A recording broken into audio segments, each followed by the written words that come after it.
নমস্কাৰ, আপোনালোকক স্বাগতম জনাইছো অন্য এটা ভিডিঅ'লৈ। অসমৰ জনপ্ৰিয় অভিনেত্ৰী অমৃতা গগৈ এতিয়া পৰিছে বিপদত। হয়, আপোনালোকে ঠিকেই শুনিছে। অসমৰ জনপ্ৰিয় অভিনেত্ৰী অমৃতা গগৈ এক বিস্ফোৰক মন্তব্য আগবঢ়াইছে। কিয় সেইদৰে বিস্ফোৰক মন্তব্য আগবঢ়াব লগা হ'ল, এই ভিডিঅ' চালে আপোনালোকে গম পাব আৰু ভাল পাব। কিয় সেইদৰে বিস্ফোৰক মন্তব্য আগবঢ়াইছে, চাওঁ আহক আমাৰ এই প্ৰতিবেদন।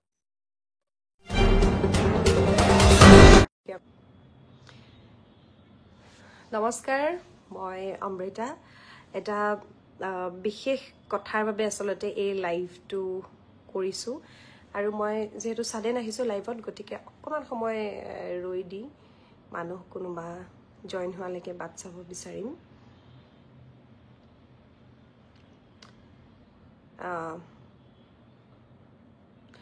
আচলতে বৰ্তমান যিটো অৱস্থা হৈ আছে, এই অৱস্থাটোত মানে কোনেও একো ক'ব নোৱাৰা ধৰণৰ পৰিৱেশ এটা হৈ আছে। এজন দুজনকৈ মানুহ জইন হৈছে। মই আকৌ এবাৰ নমস্কাৰ। আচলতে আজি দিনটোৰ কাৰণে বহুত দিনৰ পৰা বাট চাই আছিলোঁ, বহুত দিনৰ পৰা। আজি 9 মে'। 9 মে'ত আমাৰ ছবি কেছ টু নগেন আজি ৰিলিজ হ'ব লগা চিনেমা। কালি পৰহিলৈকে আমাৰ প্লেন আছিল যে চিনেমাখন ৰিলিজ হ'ব, প্ৰায় 1.5-2 বছৰ জোৰা কষ্ট আটাইৰে চবেই একেলগে বহি চাম। প্ৰমোশ্যনেল এক্টিভিটিজত ঘূৰি আছিলোঁ। ইনফেক্ট আজি ৰাতিপুৱা মই আছিলোঁ ডিব্ৰুগড়ত, বৰ্তমান মই গুৱাহাটীত আছোঁ। আহি পায়ে প্ৰথম লাইভটো কৰি লৈছোঁ। কালিলৈকে প্লেন আছিল যে মই এয়াৰপৰ্টৰ পৰা বাহিৰে বাহিৰে আমাৰ ইউনিট থাকিব চিনেমা হললৈ যাম, চিনেমা চাম। কিন্তু ভবামতে কথাবোৰ সদায় নহয়। ঠিক তেনেদৰে এতিয়া এনেকুৱা ধৰণৰ হ'ল যে দেশৰ যিটো পৰিস্থিতি, সেই পৰিস্থিতিটো আমি সকলোৱে বৰ্তমান জানোৱেই, বেলেগকৈ কোৱাৰ কোনো প্ৰয়োজন নাই। দেশৰ এই পৰিস্থিতিত কালি ৰাতিৰে পৰা আমাৰ টীমৰ মাজত এটা ডিছকাশ্যন চলি আছিল যে এই মুহূৰ্তত আমি চিনেমাখন ৰিলিজ কৰা ভালনে? পাৰিম জানো আমি আপোনালোকক চিনেমাখন চাবলৈ ক'ব? কাৰণ আমি প্ৰমোশ্যনেল এক্টিভিটিজ ইমান হেঁপাহেৰে কৰি আছিলোঁ, ইমান আশাৰে। ইনফেক্ট 2-3খন চিনেমাৰ ডেট ক্লেছ হৈছিল। ক্লেছ হোৱাৰ পাছত কেছ টু নগেনক বাকী 2খন চিনেমাই সুৰুঙা উলিয়াই আজিৰ দিনটো আমাক আজৰি কৰি দিছিল যে আপোনালোকে ৰাইজক দেখাওক। কিন্তু চিনেমা বা এণ্টাৰটেইনমেণ্টৰ যিকোনো বস্তু ৰাইজৰ বাবে বনোৱা হয়।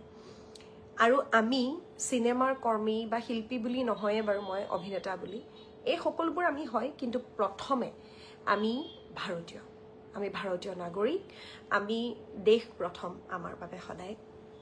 গতিকে এনেকুৱা এটা অৱস্থাত আজি দুপৰীয়া আমাৰ এটা সিদ্ধান্ত লোৱা হ'ল, এটা কালেক্টিভ ডিচিশ্যন লোৱা হ'ল যে চিনেমাখন আমি আৰু এতিয়া আজিৰ দিনটোত মুকলি নকৰোঁ। আমাৰ 2জন প্ৰডিউচাৰ, জামান দা আৰু হামিদ দা, 2জন প্ৰডিউচাৰক আমি এটা প্ৰশ্ন কৰিছিলোঁ যে ইতিমধ্যে যিহেতু হল বুক হৈ গৈছে, ইতিমধ্যে গোটেই হৰ্ডিংছ লাগি আছে, এখন হৰ্ডিঙৰ কিমান পইচা দিব লাগে মান্থলি, তেওঁ কিমান দিনৰ পৰা সেইখিনি বুক কৰি থৈছে, গতিকে সেইখিনি কি হ'ব? 2জনে একে আশাৰে কৈছিল, জামান দাই কৈছিল যে মই বিয়াৰ কৰিম। কাৰণ দেশৰ ইমান সংকটজনক অৱস্থা এটাত চিনেমা ৰিলিজ কৰাতকৈ আগত আমি চিন্তা কৰিব লাগে যে আমি আমাৰ সেনাসকলৰ লগত থিয় দিব লাগে, আমি আমাৰ যি কৰ্তব্য সেয়া কৰিব লাগে নাগৰিক হিচাপে। বৰ্তমান সময়তো উৎসৱ পাৰ্বণ ফূৰ্তি আনন্দৰ নহয়। কিন্তু তাৰ লগতে দুখো লাগিছে যে এটা টীম, এজাক নতুন ল'ৰা ছোৱালীয়ে বৰ হেঁপাহেৰে বৰ আদৰেৰে কৰা চিনেমা এখনৰ একেবাৰে শেষৰটো খোজ আছিল আজি, একেবাৰে শেষৰটো। কাৰণ যেতিয়া পেহেলগাম এটেক হৈছিল, আমিতো জনা নাছিলোঁ যে 9 তাৰিখে এনেকুৱা এটা চিটুৱেশ্যন আহিব, বা আমিতো জনা নাছিলোঁ যে পেহেলগাম এটেক হ'ব, তাৰ পাছত যে আকৌ চিটুৱেশ্যন এনেকুৱা হ'ব, তাৰ পাছত যে মক ড্ৰিল হ'ব, ৱাৰৰ কাৰণে ইমানখিনি আগবাঢ়ি যাব, সিমানখিনি আমিও জনা নাছিলোঁ। সেইকাৰণে আমিও একচুৱেলি প্ৰমোশ্যনেল এক্টিভিটিজ আগবঢ়াই আছিলোঁ। কিন্তু যিমানেই দিন আগবাঢ়ি গ'ল, সিমানেই এই কথাবোৰে আমাৰ মগজুটো ক্ৰিয়া কৰিছে। কৰি আজি একেবাৰে শেষত এটা সিদ্ধান্ত লোৱা হ'ল যে কেছ টু নগেন আজি যিমান হলত আছিল সব হলৰে শ্ব'জ কেঞ্চেল কৰি দিয়া যাব সেইটো আমাৰ ফালৰ পৰা ডিচিশ্যন লোৱা হ'ল কোনো ধৰণৰ আমাৰ ওপৰত বাধ্যবাধকতা নাছিল যে চিনেমাখন ৰিলিজ কৰি দিলে কিন্তু আমাৰ মানসিকতাই আমাৰ দেশৰ প্ৰতি থকা দায়িত্ববোধে নকয় যে আমি আজি চিনেমা ৰিলিজ দিব লাগে কাৰণ চিনেমাখন ৰিলিজ দিলেই নহ'ব চিনেমাখন চাবও লাগিব আৰু সেই চিনেমাখন চাবলৈ দৰ্শকক মাতিবলৈ বা আমাৰ নিজৰে সেই মাইণ্ডছেটটো বৰ্তমান নাই গতিকে আমি ডিচিশ্যন লৈ কেছ টু নগেন বৰ্তমান সময়ৰ কাৰণে ড্ৰপ কৰি দিয়া হ'ল চিনেমা হলৰ পৰা প্ৰত্যেকটো শ্ব' কেঞ্চেল কৰি দিয়া হ'ল বুক মাই শ্ব'ত যিসকলে ইতিমধ্যে বুক মাই শ্ব'ত বহুত মানুহে বুক কৰিছিল আপোনালোকে চিন্তা নকৰিব যিসকলে বুক কৰিছিল প্ৰত্যেকটো হ'লে আপোনালোকৰ টিকেটৰ পইচা ৰিফাণ্ড কৰি দিব সেয়া ইতিমধ্যে কৰা হৈছে বহুত হলত আৰু হপফুলি দিনবোৰ সোনকালে ভাল হ'ব হপফুলি আকৌ ভাল সময় আহিব ইতিমধ্যে আজিৰ পৰা যিহেতু বিহু শ্ব'বোৰো কেঞ্চেল কৰি দিয়া হৈছে গতিকে মই এইবাৰ এটা বিশেষ কামত ব্যস্ত থকাৰ বাবে বিহু শ্ব' কৰাও নাছিলোঁ আজি মোৰ ডিব্ৰুগড়ত বিহু আছিল প্ৰথম আৰু শেষ বিহু এইটো বৰ্ষৰ প্ৰথমখন আৰু শেষৰখন বিহু গতিকে বিহু শ্ব'জো কেঞ্চেল কৰা হ'ল তাৰ লগে লগে বৰ্তমান যিটো পৰিৱেশটো বৰ বেলেগ ধৰণৰ হৈ আছে সেইকাৰণে আমি চিনেমাখন ড্ৰপ কৰি দিলোঁ আৰু এয়া আমাৰ নৈতিক দায়িত্ব বুলি ভাবোঁ এয়া আমাৰ